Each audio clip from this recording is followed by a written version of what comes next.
Más de 17.000 empleos son impulsados por el puerto de Valparaíso y su cadena logística, transformándolo en un pilar fundamental del desarrollo de la comuna, la región y el país. Con la futura ampliación portuaria, se generarán como base 2.500 empleos adicionales, fortaleciendo aún más la economía regional y consolidando a Valparaíso como un puerto de clase mundial. Puerto Valparaíso, creciendo juntos.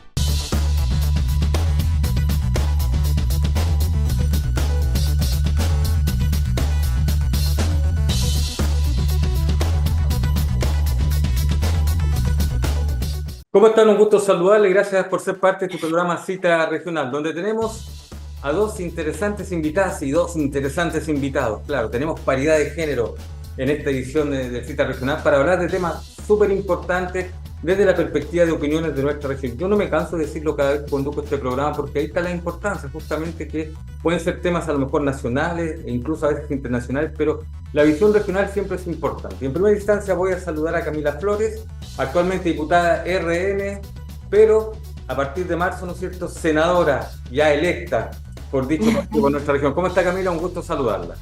Hola, querido Bernardo, muy bien, amigo. Bueno, no había estado en el programa, lamentablemente, luego de mi elección como senadora de la región, así que nada, agradecer a todos los vecinos de esta región que ven nuestro programa, que confiaron en mí, que votaron por mí. Les agradezco de todo corazón.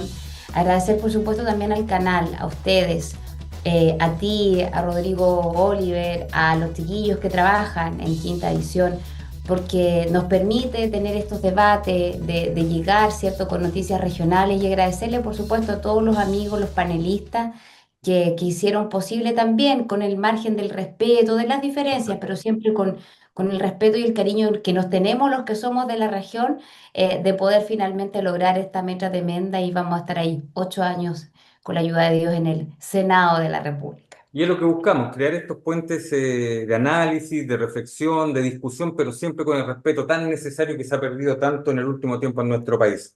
Paz Anastasiadis, ¿cómo está? Presidenta regional de Demócratas. ¿Hasta cuándo, Paz? Estamos ahí a la espera de las resoluciones que corresponden conforme a la ley. Efectivamente, nosotros no tenemos el umbral ni la regla de excepción, así que hasta el último día el Partido Demócrata sigue con las botas puestas, y al día siguiente inmediato continuamos como movimiento demócrata con toda la fuerza para continuar en la vía política. Perfecto. Buena esa aclaración porque muchos dicen se acaba esto y todos para la casa y se acaba la idea. O sea, ustedes van a Como seguir dice el como... canto, no nos vamos, no nos vamos. Ya, no sigamos con el canto. Quien tampoco se quiso ir, aunque por ahí estuvo medio sumergido, pero nuevamente está acá. ¿Cómo está Rodrigo Uribe, ex Seremi de Vivienda? Un gusto tenerlo en este programa Cita Regional nuevamente. Bien, muy contento de estar con ustedes, de opinar sobre algunos temas de contingencia, así que preparado para ello. Perfecto. Raúl Celis, bueno, lo vamos a presentar como ex intendente de esta región, pero ex, ¿no es cierto?, constituyente, también abogado, docente. ¿Cómo está, Raúl? Un gusto tenerlo en el Cita Regional. Hola Bernardo, saludo a la Camila, a La Paz, a Rodrigo y a quienes nos están viendo. Espero que hoy día tengamos un muy buen programa. Ya, digámosle a nuestros Me televidentes... agradezco la invitación también, por No, supuesto. tranquilo. Siempre presente. Y recordemos que vamos a estar, porque cuando estamos haciendo este programa, ¿no es cierto?, nos estamos ya acercando a lo que es la segunda vuelta presidencial. Para nadie es un misterio aquello. Entonces, vamos a estar nosotros este domingo con una transmisión especial en Quinta Visión, donde también tenemos algún foro de análisis al estilo de Quinta Visión, pasadita a las 18 horas. Oiga, no puedo dejar de preguntarle, si bien hay una pauta establecida, pero esta va cambiando habitualmente, por lo que se supo algunos minutos antes, horas antes que se grabara este programa. Lo que tiene que ver con Rancagua, con un nuevo hecho que se da en Gendarmería, donde una funcionaria, de acuerdo a la explicación que dio la subdirectora nacional de Gendarmería, leyó mal o interpretó mal un documento que decía que un sujeto que está en prisión preventiva por microtráfico de droga, ¿no es cierto?, tenía que pasar a cumplir una condena de 5 años un día. ¿Dónde está el error? ¿Qué leyó mal? que lo dejaron en libertad, porque le cambiaron lo que era la situación. De hecho, hay sumariado y ya hay amonestado, ¿no es cierto?, algunos oficiales y también suboficiales de la institución y se está buscando al sujeto, porque, insisto, cuando estamos haciendo este programa, no hay claridad dónde está, sencillamente como recibió esta información, se fue para su casa, se supone, y ahora nuevamente Gendarmería, Camila, está en este entredicho por una serie de situaciones que han ocurrido. Estoy con usted, Camila. Bueno, Bernardo, tú bien decías, no es primera vez, nuevamente Gendarmería está envuelto en una situación como esta de la máxima gravedad, porque al final del día las consecuencias las pagan las personas comunes y corrientes que pueden encontrarse en la calle con este delincuente. Hace algunos meses, recuerdan ustedes, fue la liberación de digamos, no recuerdo, en definitiva, que mató por encargo, ¿cierto? Ya. Y que Venezolano. escapó, exacto, que escapó, que se fue libremente ahí por también emisiones erróneas del tribunal, del propio Gendarmería, que esto te habla finalmente de lo grave y de lo mal que está el sistema penitenciario y el sistema judicial también. Sigamos las cosas como son. Hemos visto una seguidilla de escándalos de corrupción e incluso uno podría decir de posibles delitos que envuelven a ciertos jueces.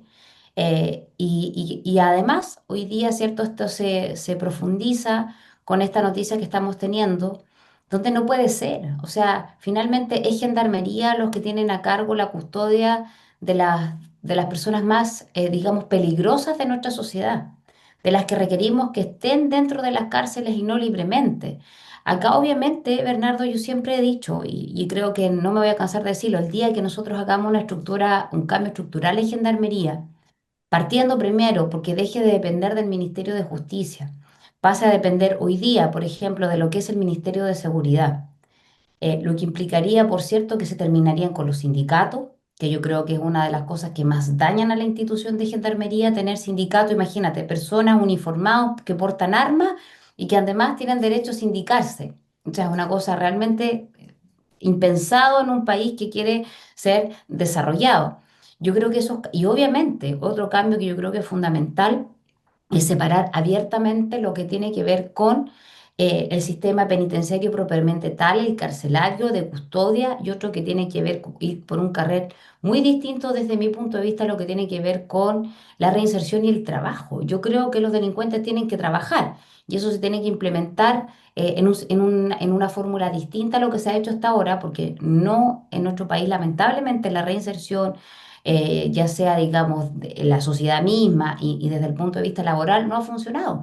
Y para eso tú tienes que separar el área penitenciaria y carcelaria de lo que tiene que ver con la reinserción. Y para eso empieza necesariamente por la limpieza dentro de la propia institución, sacar la corrupción que hay y que existe dentro de Gendarmería. Bueno, fíjese que nosotros como canal regional tenemos corresponsales en diferentes provincias y de San Felipe nos llegó una información donde incluso funcionarios de También. Gendarmería, hay sumarios que se iniciaron por supuesta Sí. agresión, etcétera, pero hay una cosa que preocupa y se señaló, que voy a estar con usted, Paz, que hacía pocas horas una funcionaria había tratado de suicidarse. Y ahí Mm. viene el tema de la salud mental que hay en este momento, los problemas de salud mental que hay entre los funcionarios y funcionarias en Gendarmería, producto justamente de este sistema, que es lo que dicen dirigentes y también funcionarios, pasan hasta Ciades. Y mire, yo tomando la primera parte, o sea, ahora que le dejaron en libertad finalmente a otra persona más, yo recuerdo que cuando sucedió el anterior caso, que fue gravísimo, porque finalmente le dieron además días para que pudiese salir del país, no se avisó, una falta de coordinación, y a mí me llamó muchísimo la atención la respuesta del Ministerio de Justicia, sobre todo habiendo sido Seremi de Justicia. El poco compromiso finalmente con la vía pública, con el servicio público que significa formar parte de esta institución, porque detrás de eso decían, no, es que las resoluciones no se pueden revisar. O sea, ni siquiera una resolución era el caso del anterior, era un oficio. Entonces, podían perfectamente hacerlo y lo que se hace no es revisión. O sea, no es revisar el fundamento el que resuelve el tribunal, eso no se puede hacer, por supuesto, pero si yo puedo tener dudas respecto de lo que dice esa resolución o el oficio en este caso y decir, ¿sabes qué? Yo no sé si están soltando, hay demasiada equivocación aquí y hago una pregunta o advierto a la autoridad, situación que no se hizo. El ministro al parecer se había enterado en esa ocasión el día viernes, la avisó a Fiscalía recién el día lunes, o sea, ¿cómo no va a ser algo que a uno como autoridad le llama la atención? Y esto mismo, claro, cuando se hace esta línea más laxa, más simplificada de lo que significa el compromiso con el cargo público, bueno, se van reiterando estas conductas que finalmente son negligencias gravísimas que afectan finalmente algo tan relevante en este momento que son los temas de seguridad. Por supuesto, fallas internas, lo que hablaba la consulta de salud mental es permanente, porque claro, hay turnos que son muy largos en gendarmería, es como un poco la lógica de los hospitales, ¿no es cierto? Que no paran en un continuo, y eso claro que va significando un problema, un detrimento de salud mental, y finalmente licencias médicas, lo otro cubre, y así sucesivamente.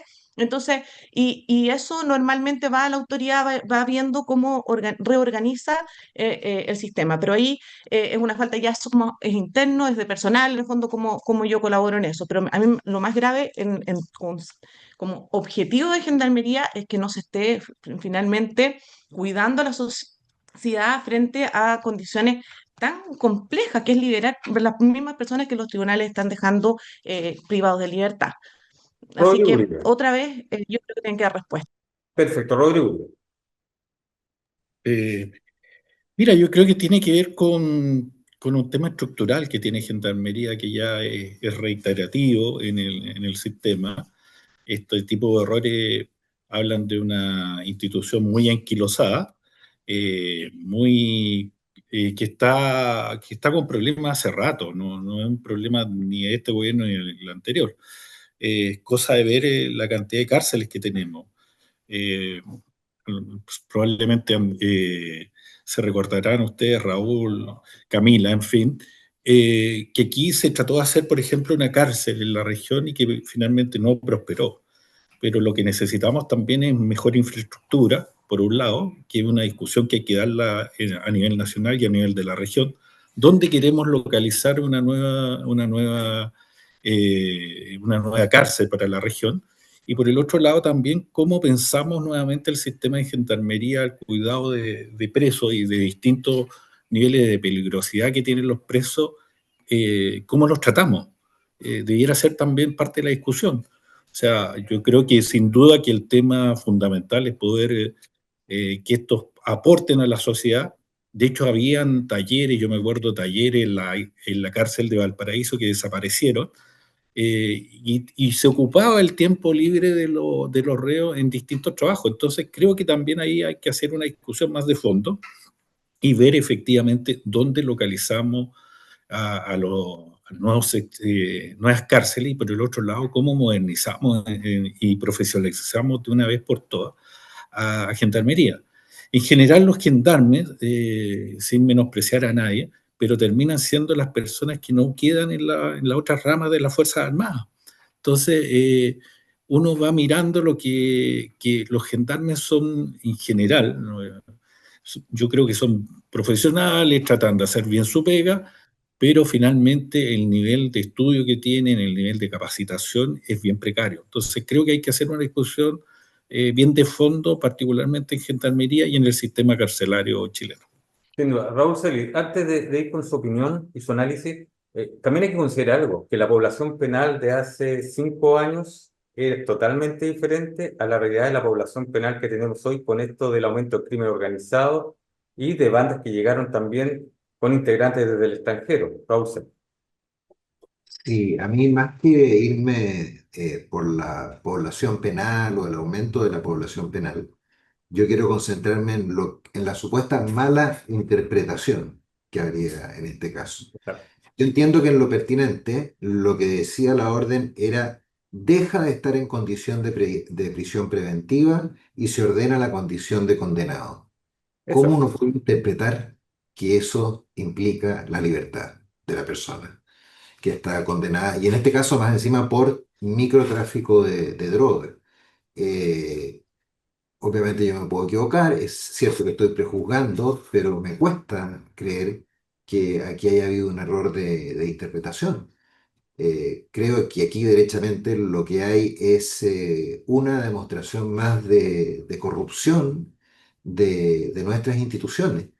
Y en el caso de Gendarmería, yo lo asociaría de inmediato a los problemas que ha habido en el Poder Judicial.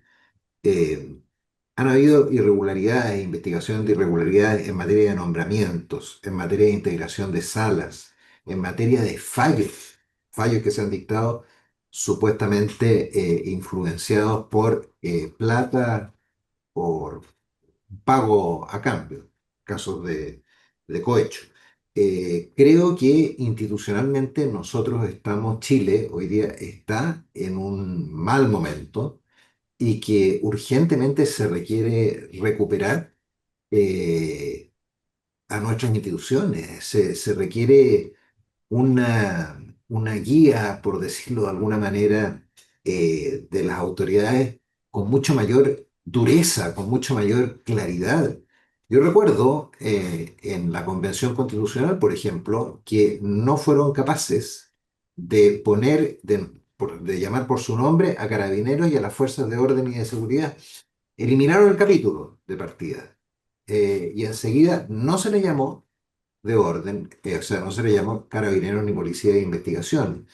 Creo, en resumen, que hoy día donde está el problema es en las instituciones, un problema mucho más de fondo. Aquí yo no creo, como digo, en el error de interpretación, y como es un problema de fondo, se requiere con urgencia atacarlo y atacarlo a fondo. ¿Ah? Aquí hay que hacer una cirugía mayor al Poder Judicial y a Gendarmería. Bueno, ya que lo señaló Raúl Celi, venía justamente en la pauta, nuevamente se aprueba una acusación constitucional en la comisión respectiva, ¿no es cierto?, contra un juez de la Corte Suprema, un magistrado, Diego Simpertigue. Fue medio complicado porque se había aprobado, ¿no es cierto?, en la comisión, después, minutos después, se informó que no había entrado un informe que podía avalar de que este magistrado había pagado con dineros propios, ¿no es cierto?, lo que se le estaba acusando de alguna forma. Se volvió a la comisión y por la comisión se determinó que de ninguna manera aquellos documentos, ¿no es cierto?, avalaban aquello y que se seguía adelante y se aprobó definitivamente esta acusación. Camila Flores, este ambiente que se da, un poco señalando lo que dice Raúl Celis en cuanto a que nuevamente un magistrado de la Corte Suprema, el principal tribunal de alzada de nuestro país, ¿no es cierto?, está ahí en una cuestión de acusación constitucional. Bueno, voy a aprovechar, Bernardo, estos meses que me queden si es que hay acusación constitucional de hablar de estas cosas, porque después desde el Senado no nos podemos pronunciar. Así que quiero aprovechar de anunciar que voy a votar a favor de la acusación constitucional. Después, una vez siendo senador, como ya nosotros nos tenemos que, en definitiva, pronunciar directamente como tribunal, no podemos anticipar nuestras opiniones porque podemos ser incluso inhabilitados eventualmente, ¿cierto? Por algunos, por los acusados en este caso, para votar. Así que aprovecho estos meses que me quedan de diputada para decir que, bueno, voy a votar a favor. Yo honestamente creo que la suerte del ministro Simpertí está echada. Creo que los votos están bastante claros a favor de votar la acusación constitucional para que esto se siga revisando en el Senado. No veo posibilidad de que esto finalmente no vaya a ocurrir. Yo creo que está mi guagua mirándome, por eso me Sí, distraigo, les pido la disculpas. Camilita. La Camilita, sí. Yo creo que es poco viable de que él finalmente pueda zafar de esta situación, porque más allá de papeles que acrediten viajes más, viajes menos, si lo pagó él, la situación, la verdad que es bastante, por decirlo menos, sospechoso, viajar justo con estas personas, muy justo además a lo que había sido el juicio propiamente tal. Yo la verdad es que creo que este es un acto más de corrupción que lamentablemente está tan enquistado en el Poder Judicial. Yo la verdad es que Creo que si había una de las cosas buenas que Johannes Kaiser había hablado durante lo que fue la primera vuelta presidencial, obviamente no resultó, él no está en competencia, así que lo puedo nombrar, era precisamente de cómo limpiar de manera así súper fuerte, aunque duela, el Poder Judicial. Él hablaba de un sistema de sorteo, en fin, mira, podremos discutir si es la mejor manera, si quizás no es tan serio dejarlo a la suerte y que se saque netamente por una cuestión de azar, quién queda, quién no queda, porque él decía, mire, que lleguen los mejores, que cumplan todos los requisitos y ahí saquemos a la suerte y el que queda, queda. Ya, eso lo podremos discutir si es que es algo tan importante es como para entregarlo a la suerte o no. Pero lo que yo sí estoy de acuerdo y que creo que fue el único que lo ha abordado seriamente y con una propuesta muy seria fue Kaiser, en el sentido de que hay que hacer algo. No podemos estar, no sé, todos los meses haciendo acusaciones constitucionales, porque esto es algo que está profundizado, Bernardo. Es algo que está enquistado, que está metido. Y se llenan ellos mismos hablando de la corrupción que en los municipios, que en el Estado, que en el Parlamento. ¿Y ellos? ¿No se han visto cómo están de embarrados los jueces? Yo no digo que todos, hay algunos que se merecen todo mi respeto, que hacen una tremenda labor, pero estos elementos que quizás son minoritarios hay que sacarlos de raíz. Perfecto. Pasan hasta Ceres. Bueno, detrás está mi perrita que está justo haciendo mucho ruido. Sí, yo ahí coincido con nuestra senadora electa, que efectivamente hoy día el Poder Judicial, bueno, obviamente se abrió una ventana asociada a los casos de corrupción, pero además de eso, la verdad que se ha perdido a nivel social finalmente la relevancia del cargo que uno tiene. Y el Poder Judicial, el estándar de probidad es mucho más alto que cualquier otro de los poderes del Estado, porque precisamente existen ciertas inhabilidades que van asociadas a no tener ningún sesgo al momento de decidir un fallo. Y acá es lo complejo, porque claro, esferas de poder que se van relacionando con el mundo judicial para efectos de que todo lo que uno estudia como abogado no tenga ninguna utilidad si es que el minuto final lo tienen personas que están relacionadas y que se pusieron de acuerdo además para más o menos cómo ir resolviendo la causa judicial. O sea, puedo perder años en los tribunales para terminar con estos efectos que hoy día se están conociendo y que son gravísimos, por lo tanto. Entonces, desde ahí, yo creo que, claro, es una revisión completa. Hoy día, además, están en el Senado, en segundo trámite constitucional, ya pasó por la Cámara, un cambio al sistema de nombramiento de los jueces, todo, que es muy importante, que estuvo también consagrado en el segundo texto constitucional y se recoge casi completo de lo que venía desde allí, que yo siempre he dicho, esa constitución tiene un buen morir, a diferencia de la primera. Porque hay muchas materias que se han podido incorporar, fiscalía supraterritorial, este sistema de nombramiento, entre otros, pero también yo creo que hay que hacer una revisión de todo lo que significa las implicancias, recusaciones de los jueces, que tiene que ser mucho más, el criterio mucho más exigente para que no estemos repitiendo estas situaciones que se están conociendo ahora. Y además tenemos acusaciones constitucionales que justamente para equilibrar los poderes del Estado, para que no existan estos abusos, que ya han habido 3 ministros de corte que han debido dejar sus funciones acusados constitucionalmente y nos muestra que la parte del Poder Judicial, el sistema finalmente de sumarios que tienen internos, de revisión disciplinario, la verdad que están quedando muy atrasados porque demoran demasiado y además han tomado, en el caso del ministro Ulloa, por ejemplo, una mala decisión que terminó como consecuencia una acusación y su salida hace unas semanas atrás a raíz de que fue acusado constitucionalmente. ¿Sabe? Aquí llama la atención porque mucho se ha hablado en el ámbito político de la mala utilización de la acusación constitucional, que se utiliza con temas ideológicos, se utiliza para acusar otro tipo de cosas, oposición versus gobierno, gobierno versus oposición, pero en el caso de los jueces no existe aquel predicamento. Y las votaciones generalmente han sido, ¿no es cierto?, mayoritarias. De hecho, digamos que la comisión investigadora que... Muy transversal, muy Exacto, transversal. transversal. En la comisión investigadora, ¿no es cierto?, la comisión que vio este caso aprobó con 4 votos a favor y uno que la diputada no estaba, pero había parlamentarios de todos los sectores que aprobaron justamente esta acusación constitucional que va a proseguir en la Cámara de Diputados. Rodrigo, Raúl, les pido que me esperen porque para no cortar la intervención, ya que me avisaron de dirección que tenemos que hacer un pequeño corte, vamos a volver con ustedes dos, reiniciando este programa Cita Regional correspondiente a esta edición en que le agradecemos a ustedes que estén en sintonía de Quinta Visión y les recordamos que estamos conversando con Camila Flores, con Paz Anastasiadis, con Rodrigo Uribe y también con Raúl Celi. Nos separamos por algunos segundos y ya volvemos a este Cita Regional.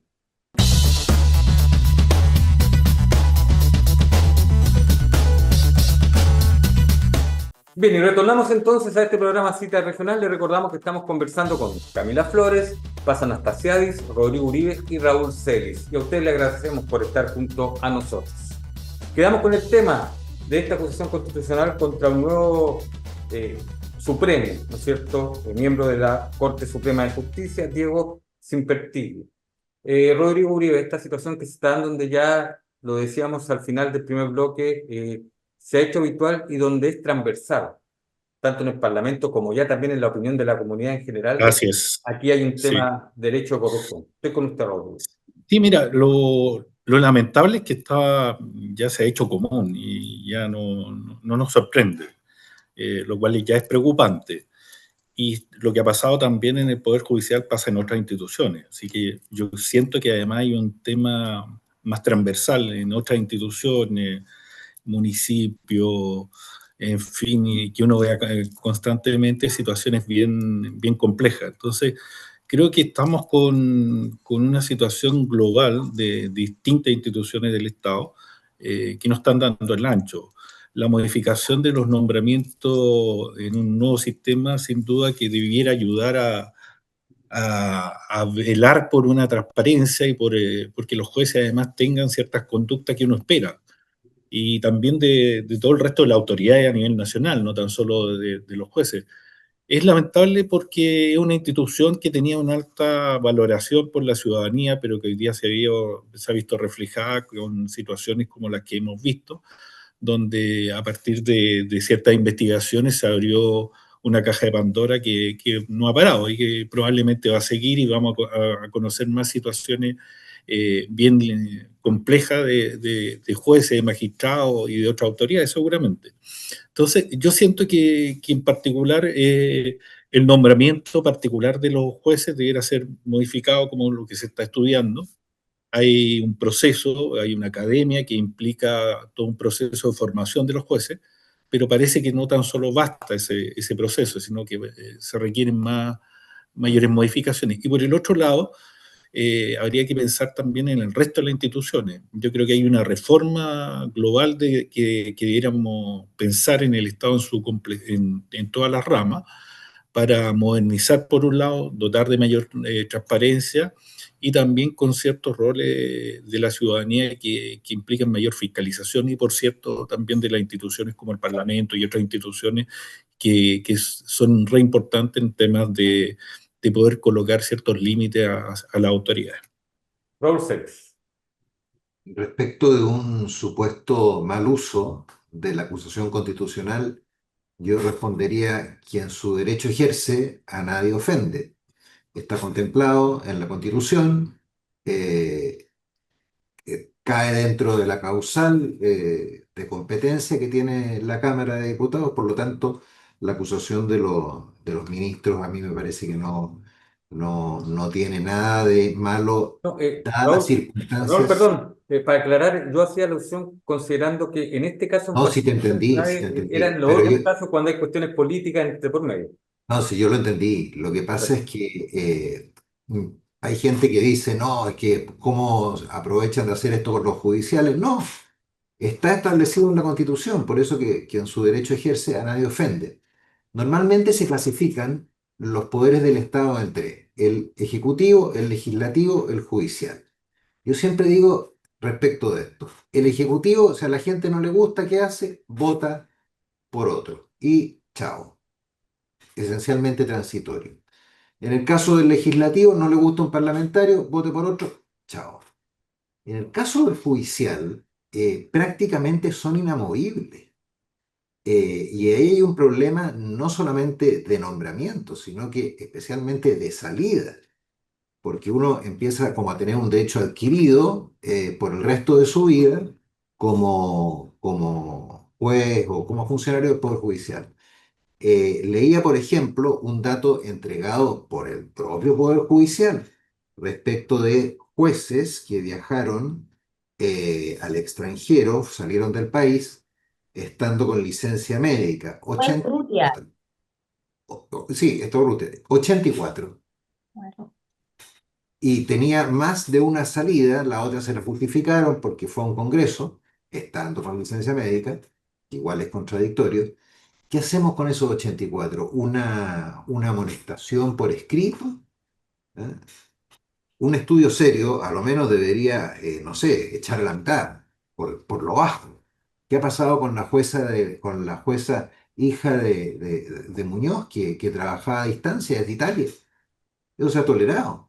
Los sumarios demoran, pero una cantidad de tiempo enorme en tramitarse, años en tramitarse en circunstancias que teóricamente un sumario debería demorar 20 días en principio. ¿Ah? Ese plazo se puede ampliar. De manera que mal, yo creo que es muy grave lo que pasa en el Poder Judicial. Me alegro que vaya a cambiar el sistema de nombramiento, pero así como debe cambiar el sistema de nombramiento, creo yo que las causales de cesación en el cargo también son importantes de abordar. Perfecto. Quiero pasar a otro tema, porque lo hemos dicho, cuando estamos haciendo este programa, estamos a puerta de una elección, segunda vuelta presidencial. Por cuestión legal, nosotros no podemos llamar a votar por nadie, nuestros panelistas tampoco lo pueden hacer, no pueden meterse más allá en cuestiones, porque, insisto, hay un marco legal que se debe respetar y nosotros como Quinta Visión respetamos aquel marco y sabemos que nuestros panelistas también lo hacen. Pero sí hay un tema que anda rondando. ¿Qué va a pasar con la votación específica del partido de la gente o quienes votaron por el partido de la gente? Y se habla de que se podría marcar un precedente en cuanto a los votos nulos y votos blancos este domingo después de esta elección. ¿Qué significado puede tener aquello? Creo que es un buen tema para tratar, ¿no es cierto? Insisto, sin caer en cuestiones partidistas ni tampoco ideas de llamar a votar. Camila Flores. Bueno, puede ser, Bernardo, que efectivamente pueda haber un porcentaje inusualmente alto de votos nulos y blancos, pero yo creo que eso no se debe principalmente a el llamado de algún partido o de algún candidato en particular. Yo creo que tiene que ver más bien con que los candidatos que pasan a esta segunda vuelta presidencial generan un desincentivo por marcar una opción, más allá de los llamados de París y de... No, yo creo que es en definitiva el contexto político en general, cómo se conformó esta segunda vuelta. Porque para muchos de nosotros, donde me puedo llegar a incluir, los que están hoy día en segunda vuelta quizás no fueron nuestros candidatos en primera vuelta. Pero en la posición en la que se está ahora, claro, algunos los que estamos más involucrados y sabemos lo importante que es, vamos a marcar una opción, por supuesto, porque sabemos que lo que está en juego para nuestro país es muy, muy importante.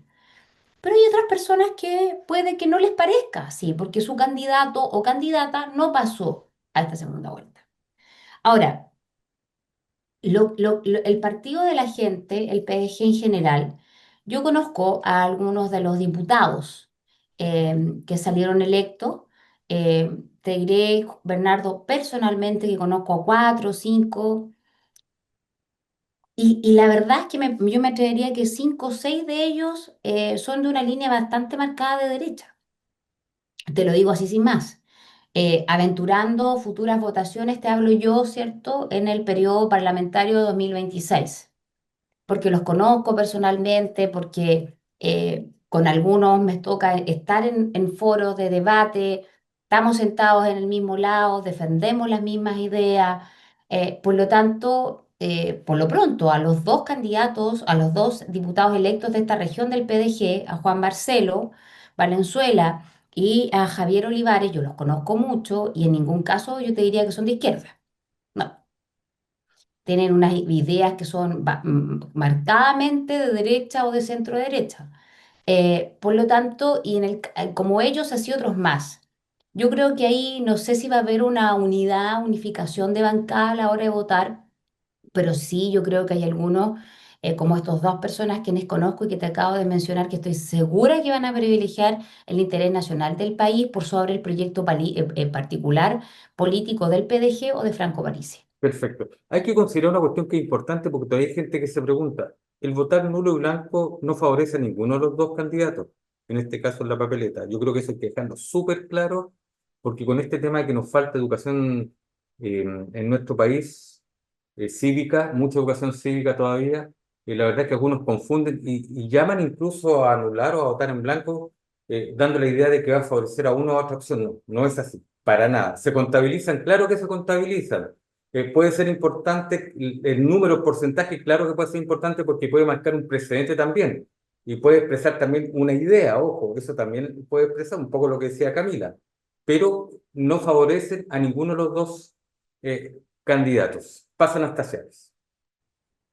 Sí, a ver, el PG es un partido que muy tecnológico, maneja mucha métrica a nivel de redes sociales, de información, datos a nivel nacional y por supuesto que viendo ese disgusto ciudadano, asume y dice, bueno, hacemos el llamado plan nulo como para adueñarse además del el sector o la población que pueda ir por el nulo o un blanco en una elección que justamente siempre se dijo, va dos sectores más extremos dentro de la decisión presidencial, pero es allá donde finalmente la democracia nos llevó.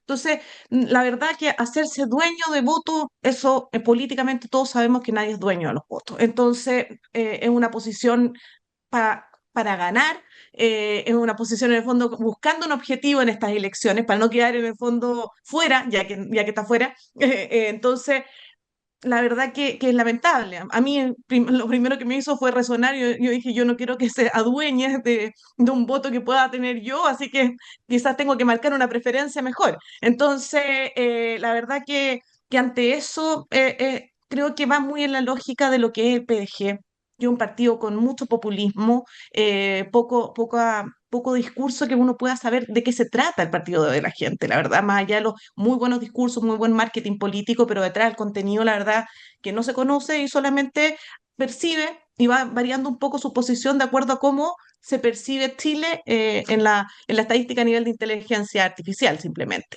Entonces, es una jugada, una apuesta. Yo creo que cuando lo comentó, además, era muy al inicio, postelectoral, pero ya pasado mañana, el domingo, es probable que mucha gente en esa duda llegue y adopte finalmente una posición, porque aquí estamos derechamente viendo el futuro del país. Son 4 años que nos tienen que gobernar y ahí hay una decisión que es bastante, obviamente, para cada uno, el momento de estar ahí ejerciendo el derecho a sufragio, la verdad que algo uno expresa, ¿no? Y la verdad que el nulo o no, tal como decías, no tiene que ver con el resultado Exacto. final esto, ¿qué puede significar? Que puede haber, no sé, nulo, 30% nulo, y la verdad que eso, así, si hay una candidatura que sacó igual un 60%, va a quedar 60-40 o 70-30 o 55-55. El nulo no va a existir dentro de la decisión final. Perfecto, importante que yo, antes de ir con usted, Rodrigo, yo saco en cuenta algo de lo que dice Paz. ¿No será que el llamar a votar nulo, a llamar a votar, ¿no es cierto?, en blanco, y considerando lo que se ha dicho, que hay dos candidatos que representan extremos de este país, quizás implique querer quedarse o apropiarse de ese centro político que tanto se ha hablado y que definitivamente parece que se hubiese perdido en el último tiempo, Rodrigo Uribe? Sí, yo creo que hay harto de eso. Yo creo que hay harta gente que quedó huérfano en términos de la centroizquierda, por un lado, la democracia cristiana, donde no hay candidato de centro, o de Renovación Nacional, también si uno pudiera decir por el otro lado. Entonces creo que hay harta gente que está ahí como con mucha duda frente a los otros candidatos. El debate que vimos durante la semana, yo creo que no fue un buen debate en términos reales. Los dos candidatos no mostraron propuestas, fue muy descalificador por ambos lados, yo creo que no sumó mucho en términos más que le hablaron a sus barras bravas ambos candidatos, pero no sumó mucho en términos de poder debatir sobre algunas ideas, algunos temas que son de la ciudadanía, son importantes, como el tema de la salud, profundizar en el tema de seguridad ciudadana y otras temáticas que son prioridad en todas las encuestas. Yo creo que, claro, hay mucha gente que uno lo va conversando con ella y te dicen que hoy día no tienen candidato. Y frente a eso es evidente que van a estar blanco o nulo, y se va a reflejar. Lo importante es que aquí ese grupo de personas que van a votar en esa condición, es importante que no se lo apropien terceros como el movimiento Parisi. Yo creo que el movimiento Parisi está viendo la oportunidad que hay mucha gente en este escenario que va a votar de esa forma y quiere obviamente capitalizar una situación que efectivamente es más general que un llamado de ellos en particular. Además, me parece que en la convocatoria que hicieron ellos digital, fue bastante poco gente la que votó, no fue muy significativo en relación al número. Entonces, creo que eso obviamente están viendo la oportunidad política, pero creo que el país, bueno, ya tiene claro la visión de los dos candidatos, tanto de Jara como de Kast. Podrán uno u otro tener mayores atributos, pero creo que es la evaluación que ya ha hecho la ciudadanía y que va a ser sancionada este fin de semana. Perfecto, Raúl Ceres.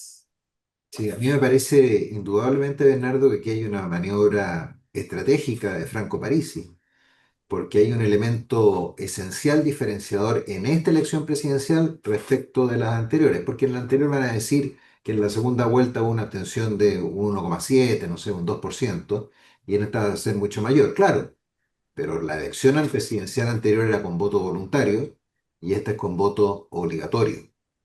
Entonces, necesariamente se te va a producir acá una cantidad de votos nulos y una cantidad de votos blancos bastante mayor que las habituales en elecciones con voto voluntario. ¿Ah? Eso hay que partir de esa premisa. Y yo creo que eso fue lo que vio Franco Parisi. Dijo, ¿cómo me mantengo yo acá vigente? ¿A cuánto podrá llegar el voto nulo y blanco? ¿Podrá llegar al 10%, al 12%? Ya, yo me adueño de ese 10 o 12%. Ahora, que las bases vayan a hacer eso, a mí me cuesta creerlo. Mi percepción es que las bases van a votar por el candidato que más les acomode. Eh, Ahora, uno tendería a pensar que mayoritariamente esa gente debiera ser más cercana a la centro derecha porque creen en el esfuerzo individual, creen en la propiedad privada, etcétera, etcétera. Y quiero decir algo respecto a lo que dijo Rodrigo sobre el debate ¿Sí? que se dijo en fin, que no fue un buen debate, que los candidatos se atacaron, que esto, que lo otro. Sí, todo eso es correcto, pero quienes dejaron que el debate se desarrollara, se desenvolviera en esas condiciones fueron los periodistas que lo moderaban, fueron los moderadores. Por lo tanto, yo aquí creo que la gran culpa de la baja calidad, por decirlo de alguna manera, de los debates está en que los transforman en una especie de pelea de barra brava, pero los propios entrevistadores, que además decían, no, si ustedes se pueden interrumpir, háganlo, háganlo. ¿Ah? Ahí creo que hay un punto donde deberían también hacer no sé, su cuestionarse o tener su cargo de conciencia, quienes hacen de supuestos moderadores y que al revés estimulan, ¿ah? El desencuentro. Yo siendo periodista, creo que hay que buscar una forma de realizar debates de otra manera, porque se dieron una serie de tipos de debates y al final En Brasil todo derivó a lo debaten mismo. entre ellos sin periodistas. Hay que buscar un debate de otra forma que sea más equitativo, porque a raíz de Recuerdan los que tiempos, Bolsonaro y Lula, no sé si se acuerdan ustedes, no habían periodistas, se interpelaban ellos dos. Es ¿sabe? una El formato es absolutamente distinto, otro además. formato. Ah, Sí, ya. Mira, tú tenés una facilidad para inscribir candidatos a la presidencia en este país que con muy poco porcentaje y que además después se ve reflejado en una votación universal. son porcentajes mínimos. Entonces, además, no debiéramos tener un formato de inscripción, por un lado, de candidatos y de debate distinto. Sin No, duda. o Y sea, no además, puede ser insisto, que con porcentajes tan bajos, acuérdate, un candidato una vez se inscribió y sacó menos votación de las firmas que recaudó. claro, el manejo de los tiempos, por ejemplo, las situaciones, eso de que haya 4 minutos para uno, 4 minutos para otro, que se puedan interrumpir y que uno u otra no deje hablar porque fue así, de repente no se entendía nada. Entonces, Claro, y las temáticas, no hubieron mucha temática ah, que se profundizó, no, se quedaron en puros temas menores, entonces al finalmente. final yo insisto, creo que el sistema de debate en nuestro país hay que No, replantearlo y hay que buscar no una aportó forma que mucho. realmente sea equitativa y que permita expresar ideas. Eso es lo que importa, porque eso es lo que realmente importa.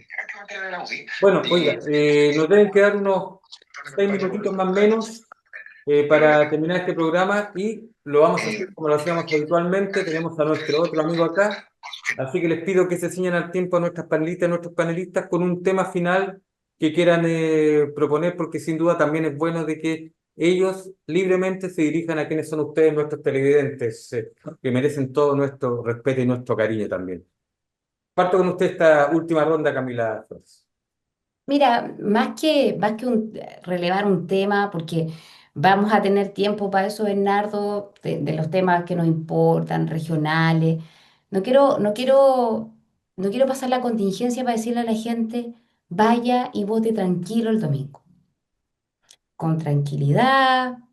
Primero, decirle que va a ser breve, que no se va a demorar 2 o 3 horas esperando, como la otra vez yo, en lo personal, me demoré, yo voto en Limache, me demoré 2 horas en votar con un sol brutal. Eso no va a pasar, queridos amigos. Va a ser cortito, una papeleta pequeña, usted tiene 2 opciones, marque una. Con tranquilidad, va a ser más rápido. Dicen que puede que caiga algo de agüita el día domingo, así Los que no pequeños vamos a tener al goterones. unos goterones, bueno, goterones. No vamos a tener esa brutalidad y calor que tuvimos en la primera vuelta, pero hágalo. Y manifiéstese, y manifieste su opción. Lo que está en juego es importante. Cuando uno tiene hijos, quizás usted tiene nietos, por su familia. Hay que ir y con la tranquilidad que a nosotros nos convoca siempre, de decir nos importa Chile, nos importa nuestra región, y por lo tanto, vaya, hágalo con fe y con esperanza. No es solo un deber, es un derecho a votar. Y es la forma que tenemos muchos y tienen muchas para poder expresar lo que sienten en el momento. Así que siempre se ha dicho, pues, que no se quejen porque resulta que teniendo la posibilidad, ¿no es cierto?, a través del voto de marcar una preferencia en el país, no se hace. Pasan hasta se hace. Yo relevar esta semana, y creo que fue trascendental, el reconocimiento que se le hizo a María Corina Machado, un premio Nobel de la Paz, la lucha permanente por lograr sacar de la dictadura a Venezuela, que es algo que nos compromete finalmente como países de la región, que nos ha afectado incluso la narcodictadura de Maduro, y la verdad que ante eso, solo decir que como ciudadanos finalmente que apoyamos las democracias, sin duda alguna, esto nos vuelve a dar un poco de impulso a apoyar este liderazgo permanente que ha tenido y que yo creo que valga a nivel internacional. No solamente es ella la preparada, su hija, un discurso maravilloso. La verdad que quedamos todos muy emocionados y esperando que próximamente logre hacerse la democracia en Venezuela y lograr restablecer incluso las elecciones presidenciales que fueron absolutamente burladas por Maduro. Todo señala que los días están contados. Por lo menos es lo que ha trascendido a nivel internacional. Rodrigo Uribe. Mira, yo solo creo que lo que va a pasar el domingo es muy importante para nosotros como chilenos, como chilenas, pero creo que tiene que también dar un ejemplo. Nuestra democracia ha sido un ejemplo a nivel mundial y a nivel latinoamericano, cosa de ver otras realidades como de nuestro mismo continente, donde todavía están contando votos en un En país Honduras. que tuvo votación hace una semana más o menos atrás. Entonces, nuestro sistema vamos a tener realidad y claridad todos, más o menos a las 7 de la tarde, que quién va a ganar definitivamente. Y eso habla muy bien del país, habla muy bien de la democracia. Y claro, uno hace el llamado a que la gente vote tranquila, Este va a ser un proceso más breve como de la anterior elección y por lo tanto va a tener dos opciones y ahí uno tiene que escoger cuál valora, cuál le da mayor tranquilidad y se proyecta mejor también como país. Yo creo que entre las dos opciones sin duda que reflejan también en la situación del día del Chile que estamos hoy día. Así que un llamado a todos a que voten con tranquilidad, en conciencia y, bueno, el voto es obligatorio, así que estamos todos obligados a ir a votar, ¿no? Exacto. Raúl Celis, termino con usted este bloque. Sí, a mí me robaron los temas entre la Camila Rodrigo, que era llamar a votar, y yo tenía como tema también el que me quitó la paz con la María Corina Machado. Pero Entonces, concluya, para decir, usted puede cerrar el no, programa de no, manera estupenda. no, voy a destacar algo que se aprobó en la Cámara de Diputados, que es la ley de seguridad municipal. Yo creo que esa es una aprobación muy, muy relevante. Es cierto que falta el reglamento que complementa a la ley es fundamental porque es el que le da el contenido a una estructura que no está del todo completa. Pero la ley de seguridad municipal yo creo que va a permitir a inspectores municipales atacar de mucho mejor manera el comercio ambulante, por ejemplo, el comercio ilegal.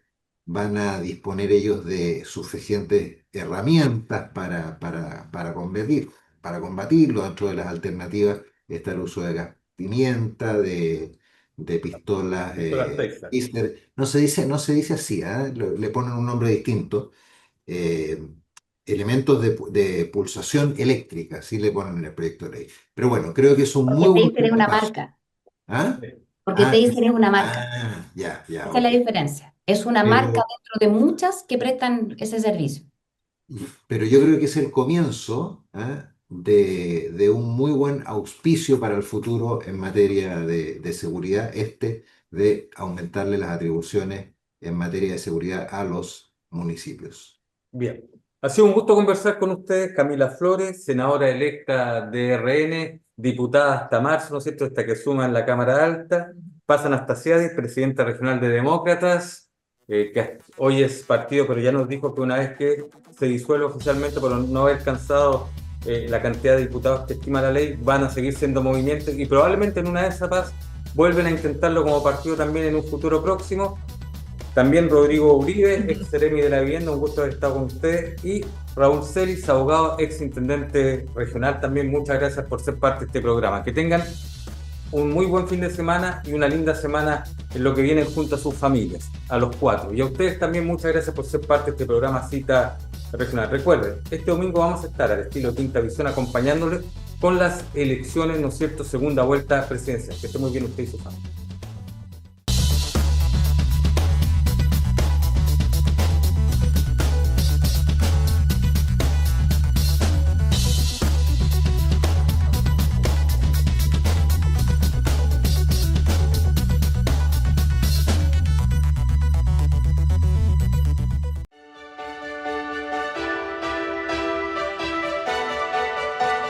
Más de 17.000 empleos son impulsados por el puerto de Valparaíso y su cadena logística, transformándolo en un pilar fundamental del desarrollo de la comuna, la región y el país.